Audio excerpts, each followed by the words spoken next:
We're here to bring a new type of news show. New insights, new styles, and new topics every day. We are News Generation. Bringing news just for you. It's Friday, August 8th here in Seoul. I'm Isujin, and this is News Generation. Joining us today is Im Sang-yeon. Happy Friday, everyone. Happy Friday, and also Seung's with us today. Happy Friday! Happy Friday! And both are here to speak on behalf of people in their 20s and 30s. So it's Friday, and as we wrap up another work week, we're taking a step back to look at a bigger picture. Today, we're zooming out to explore South Korean companies operating in Africa and how they're perceived by those who work for them. So one Korean company in Senegal came out well in a recent survey in that country. So Sang-yeon, can you tell us more about this? Sure. In Senegal, there is a company called SCASA, which was a tuna product manufacturer. And recently, the mother company of this firm has become a Korean tuna company. So in 2011, the Korean company acquired SCASA, and after that, SCASA's popularity surged within the region. Now, there was even a moment when the Senegalese president met and greeted the company's vice CEO. But it has been said that these company sales were not performing well in the first place. After several years of challenges, the company decided to build a favorable work environment for its local employees. It tried to spread the Korean spirit, that is Jeong, which can be translated into caring and generosity. And they provided many welfare systems such as shuttle buses for commuters, congratulatory bonuses or condolence fees during workers' birthdays or family funerals. So with these efforts put in place, the company shaped a positive image among the locals. And now it has become a #1 company where the majority of Senegalese young job seekers are willing to join in. So providing transportation might not be like a novel thing for us Koreans, but for Senegal, obviously their transportation isn't all fully developed yet. So this is a huge benefit for them, I guess. So Hae-young, what is it about this specific Korean company that led it to doing well in a survey of young people in Senegal? Is it the company's image, work environment, or is there something else? I think it's a mix of all three, the company's image and the friendly working environment and the broader influence of Korean culture as well. What's interesting is that this company didn't just focus on profit, it really invested in people. And young Senegalese workers, especially millennials and Gen Z, were drawn to the way the company treated its employees, just like Sang-yeon mentioned earlier. And basically, the company tried to put emphasis on the warmth, the connection, and care for others. And this approach helped build trust and loyalty among local young workers. In other words, it made the company stand out not only as an employer, but as a community-friendly presence. And also, we can't ignore the growing appeal of Korean culture in the region. Many young people in Senegal today already are in love with K-culture. So when they see Korean company operating with respect and kindness, it makes a positive association. And to them, it's not just a job, but it's a chance to be part of something that feels global, modern, and even meaningful. So when there aren't that many people from a certain country, then you tend to kind of judge them by the few people that you do know. So it's good to hear that they have a good image there. So we've seen a number of Korean businesses, not just this one, expanding into African markets. So what's driving this wave of interest here? Well, there are a few reasons behind this wave of Korean businesses heading into Africa. First, there is a growing awareness that Africa is full of untapped potential, whether it's natural resources, young talents, or fast developing markets. And Korean companies are realizing that this is the place to be if you're thinking about the long-term global growth. And second, it's also about the partnership opportunities. For example, Shinhan Bank recently signed a strategic agreement with the African Finance Corporation, which works on infrastructure of over 30 countries, African countries. And that kind of collaboration helps Korean businesses get a real foothold in that region. And it also shows trust is building on both sides.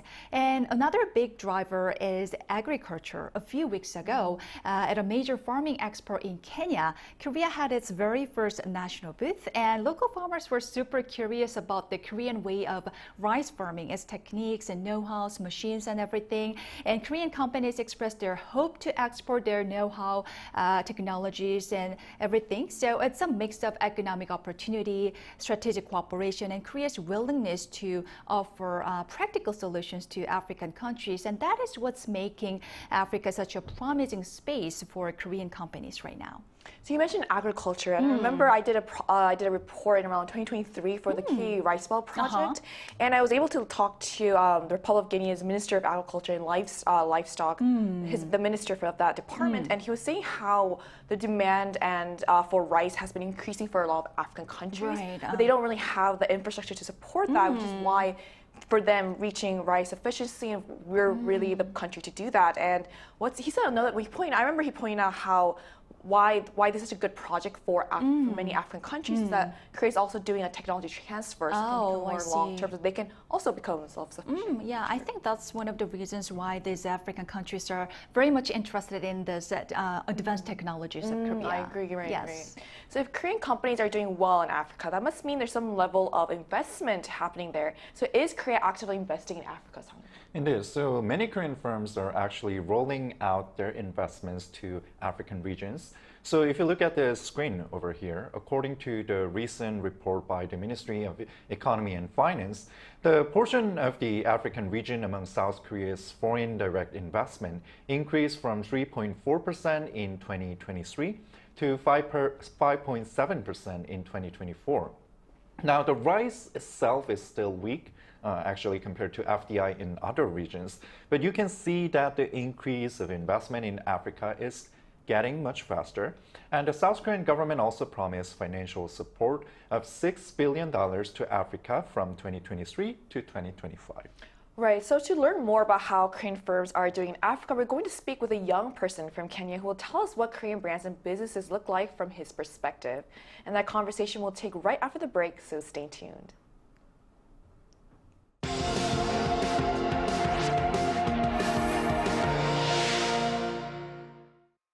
NewsGen wants to hear from you.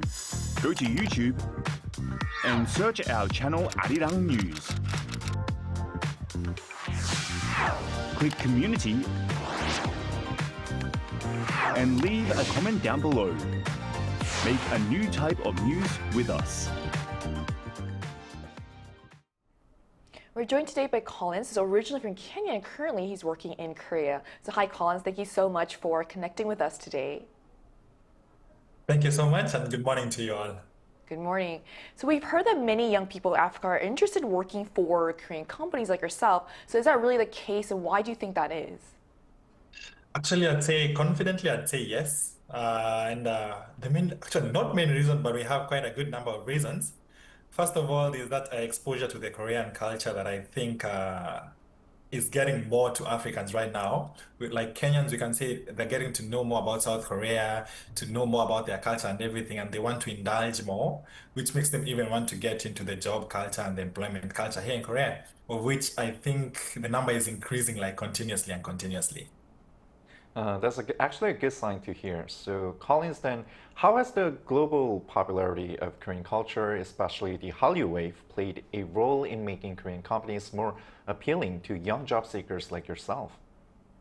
So I'd say the Hallyu culture, first of all, when I came to Korea the first time, at that time, the Hallyu culture, like BTS, K-dramas, and all that, they started like going out and everything. So I have friends in Kenya who started watching K-dramas to an extent that they were like, just because of K-dramas and the Hallyu culture and maybe Korean like pop songs or something like that, they to an extent that they want to come here to Korea and work here because of such things. And apart from that, you'd find people in Kenya right now and even parts of Africa spending most of their time in the weekends watching K-dramas, K-pop, like trying to indulge themselves more into the Hallyu culture to an extent that now rather than just watching them, we want to go to Korea and now experience it by ourselves, which ends up like making them coming to Korea and getting employed here. Wow, good to hear that. Well, then, outside of companies and work, what parts of Korean culture are especially popular in Kenya these days? Oh, so I'd say Korean food because food is also part of culture. So we have like a good number of Korean restaurants. We have like 2 or 3 Korean restaurants in Kenya. And I realized like young people in Kenya these days, they're going to the Korean restaurants a lot. Like I was back in Kenya a few months ago and I also went there. So that's one part of the culture that I'd say is taking a good like direction in Kenya. Another thing is also like K-dramas and Korean movies. For example, like I know it's quite fast, but we had like Squid Game. Ojingo, it became like very popular in Kenya. It became very popular like with youth in Kenya. Apart from that, we have Itaewon Class, we have Mr. Sunshine, which a lot of Kenyans watch. And when they watch, they see that picture of Korea and they want to get more into the Korean like culture, of which I feel it's it's really good and it's making Kenyans and other Africans also experience like a good part of Korea, even though they're not here in Korea. It's so interesting to hear, that Itaewon Class, like dramas like Itaewon Class are reaching youths in Kenya. That's really interesting. Thank you so much for sharing your insight with us today. Thank you so much. Have a good day. You too. Thank you. So we just heard from a young person from Kenya who shared some valuable insight into Korean companies in Africa. So that brings us to our next question. So Sang-yeon, why is the African market such an important focus for Korean companies like right now? Yeah, so because Africa is one of the regions that are growing at a rapid pace with a constant rising number of middle-income families. So currently, the African population is expected to reach up to 1.7 billion by 2030, indicating a huge market potential. In other words, Africa is a land of opportunity for many companies, and Korean firms will obviously join this race. Right, and this population means a bigger customer base for Korea as well. Right. So Taeyong, what effort has the Korean government made over the years to strengthen economic and cultural ties with African nations? Well, the Korean government has been consistently working over the years to build stronger ties with Africa, both economically and culturally. But things really started picking up recently. For example, last year, Korea hosted its very first Korea-Africa Summit here in Seoul, and leaders from across the African continent were invited, and the focus was on building real win-win partnerships, especially in areas like infrastructure, clean energy, and digital tech. And also, the Korean government pledged billions of dollars in development aid and export financing to help both African growth and Korean companies trying to do businesses in that region. And on the cultural side, there's been a big push to share Korean culture more widely in Africa through things like K-pop concerts, Korean language programs, or even cultural centers. And at the same time, the Korea has been inviting more African students, artists, and entrepreneurs to visit and study here. So I actually did attend that summit you talked about, the Korea-Africa Summit last year, and I sat down with the Secretary General of the African Continental FTA, and an area that he specifically pointed out to me was the auto industry. Auto industry. Right, apparently there is like a huge demand for vehicles as well, which is why he was saying there's a huge opportunity for, big, because we have a lot of like big auto manufacturers like Hyundai or Kia as well. Right. So, and of course, we can't talk about Korea's presence overseas without mentioning the power of and influence of Korean culture, like Collins just mentioned. So, is Korean pop culture and media really taking off in Africa as well, Sang-yeon?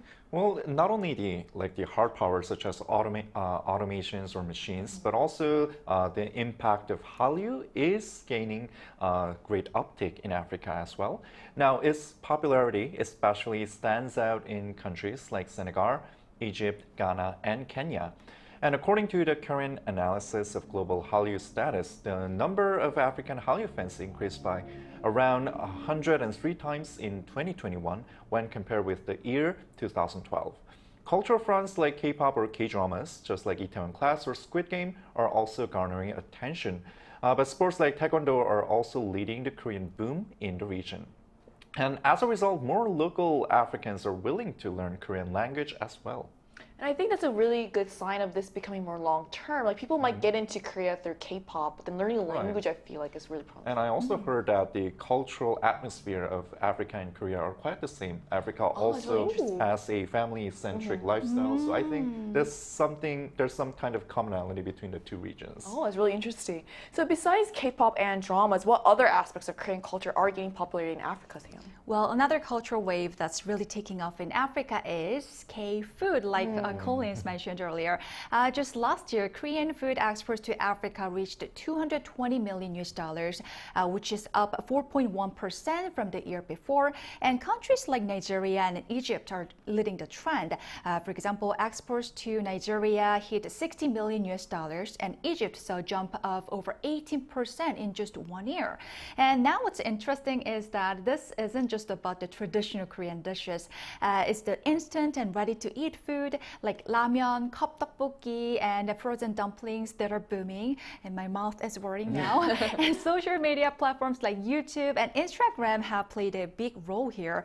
And young Africans are discovering Korean snacks and meals through food challenges or mukbang, or even just everyday K lifestyle content online. Plus, as urbanization is rapidly progressing in major African countries, the demand for convenient meals is also increasing. And Korean-style ready-to-eat meals have a very strong advantage here because it's well packaged and easy to prepare, and most importantly, delicious. That is the most important part. Right. Just out of curiosity, is there a food that you want to recommend to African youth? One food I would like to recommend is frozen kimbap.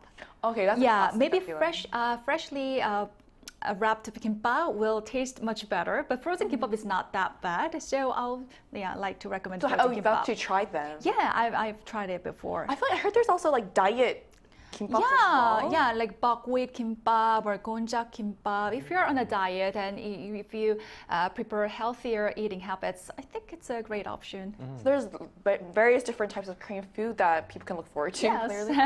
And to wrap up our discussion today, looking ahead, so what kind of impression should Korea aim to leave in the minds of people across Africa? What values or image do we want Korea to be associated with? Well, first of all, Africa was once thought to be a third world country, but with the recent economic development and regional advancement, it is now transforming itself as the next promising player in the global market. So with that being said, I wish many Korean firms would tap into the African market and unravel new opportunities. And just like the case of the Korean firm that acquired Senegal's tuna company, the best way to assimilate well with locals is to provide welfare and incentives to workers. And once financial rewards are provided enough, Korean firms will naturally build a good reputation in the region. And this will then spread even further to building diplomatic ties between South Korea and African countries. So in the beginning, you talked about a specific company that was getting a lot of attention and popularity from the youths there, and Right. some of the incentives they provided was communication, transportation. What would be an incentive that would lead you to join a company? Well, for me, that would be giving a paid leave That's a good one. to That's a an good one. employee. Yeah.